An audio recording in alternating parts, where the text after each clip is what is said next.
So, how did your role as now you've been an advocate at a homeless shelter? How did your role as an advocate shape your views on resilience and transformation? How did that come about? Oh.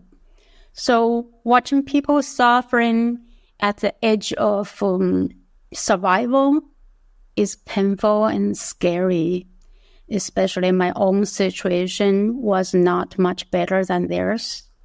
So it urged me to look for exit. So when I did escape that life, I realized that all of us have the power to change our life to the better, and everyone should try this path. And this is a path to wisdom. And when we have wisdom, we will have abundant solutions, much more solutions than problems. Okay. So that is my a kind of promotion for wisdom for my book. Yeah. The book is for the purpose to want people focus more on wisdom instead of intelligence. Oh, okay. Yeah, that's something that I've been learning, that there's a difference between wisdom and intelligence. A lot of people try to combine the two, but they are two totally different things. Totally opposite. I did not know that until actually the last year's study, right? So for this book, I studied a lot. And then some wise person broke it down very, I think in very accurate language. So he says, intelligence is knowing the ability to know the differences. And then wisdom is about ability to know the similarities, right? So that means intelligence is our left brain, is the judging mind that keep analyzing, reasoning, right? And that's what our mind doing and cannot stop. And wisdom is knowing the similarity, which is what? Which is compassion, which means when you have compassion, you can accept, or your vibration can reach much broader radius, and then you understand more, and also then any other people's intelligence or knowledge or resource can become yours. But if you do not have that compassion, then you do not have the access to the other dimensions. So then you narrow yourself in a small world. That's what I did to my own life. When I was younger, I was very relaxed. I was not as intelligent. I did not go to college. So my life was thriving, and I had a very abundant young life. But after that, I was searching for education, because I thought, that was a pity I did not have the higher education. So I worked very hard to develop my intelligence. But actually, that's the developed intelligence put me in a small world, could not see any other way.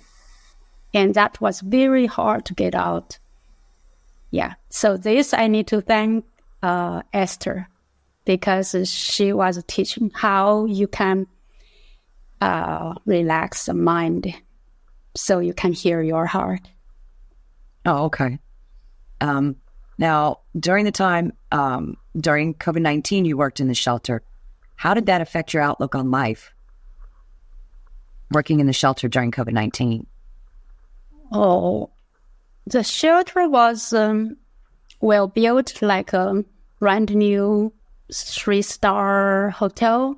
Each family is given a room and given some necessities, but they can be kicked out anytime if they break the rules. And there was a beautiful young dancer, and she was kicked out during the very cold, icy cold winter. And she was only given a few hours to leave the place, right? So, and she had a baby just like 2 months old, less than 2 months old, right? Yeah, and she was a single mother with a little baby, and she was kicked out. So she had no place to go. So she brought her all belongings to the, those homeless people camp in the Truckee River, by the side of the Truckee River. They can't live there. So she brought everything there, and but she could not support the baby, not that way, right? So she was giving her baby to her foster mother. This girl was kind of adopted by a foster family. So she walked out without the belongings, and she went to her foster mother. When she came back, that camper, the homeless friend, took all her belongings and the tent away, ran away. So she lost everything. And it was very cold, and she was only with her sleeping dress and sandal, right? So she walked for hours to my workplace. And that's the home shelter I was working. I work in the evening. So she walked all the way until midnight. She found me to ask me to give her some money.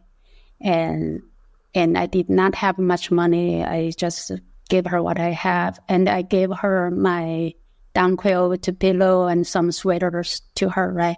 And watching her leave, a beautiful girl, very beautiful girl. And then I feel like my heart wrenching. But then I feel like I couldn't change her life. And I could not tell her what to do because I had no idea. And things like this, like every so often, almost every week or other week, things like this happen. Every time when it happens, my heart ache. Yeah. So, and then I was thinking, I could become like them any day. Right. And actually, it later happened to me. But good thing is by that time, I already found the law of attraction. So then I focus on myself to make myself to be the light. So I changed my life. But before I saw them, things like this happening, I did not have the surge. I was still using my mind trying to figure out, I maybe do this, do that. And I tried every way for like many years. I had been trying all kinds of things. None of them work. And so I was like shut down every door for me that my mind could not think. So it's when the mind could not think, then the intuition kicked in and then gave me guidance to me to show what I should do. Very interesting. Yeah, it does. So yeah, I'm loving this, and I'm looking forward to taking all the information in your book and trying to put that into practice, because it's been something that I've been working on for a while now with the help of my friend, who's a lot more awake on this type of journey than I am. Now, you said that you have a couple of slip discs. How did you manage the physical pain while navigating other challenges?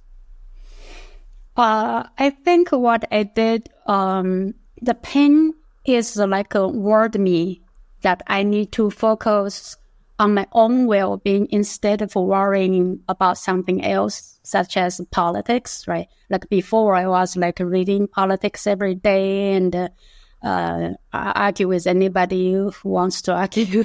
And so my mind was not focused with inside of myself and just like wasted my energy. And then when the pain happens, that reminds me I need to focus on myself. Not only that, I need to focus on the immediate present. So I counted each survived day as a victory. So although all the doors were shut down for me, I knew I was about to give up. So people outside of me did not know I was experiencing so much pain and stress and kind of, the feeling of a failure. And as a proud person, I feel like I do not allow any other people to see me as a failure. Right. So I feel like, no, I have to find a way to exit this situation. Yeah, now, the wrong way was that I thought I could figure out from my mind. The mind can never help you. No, have to put the mind down. Have to learn how to relax the mind. Were you able to use what you were learning to be able to help control your pain? It's not control the pain. The more you focus on the pain will be more pain. It's not focused on the pain. It's focused on immediately what's more important, right? So it's like, okay, I need to eat. So I focus on making the food, right? Mm-hmm. Immediate, each step, what's important on the food. Okay, now I feel like the more important thing is I have to be able to breathe, right? And then the breath is more important for me than the pain. You focus on other things that's more nurturing or your life depend on it. You focus on that thing instead of the pain, because the pain is, no matter you have a pain or itch, the more you pay attention to it, you give more energy on that problem, then it will become worse. Oh, okay. Yeah. So when I was doing those exercise to change to heal myself, so I focus on each movement, and I envision when I become healthy, what I will be like. Right? Okay. So focus on that. Don't focus on the pain. Yeah.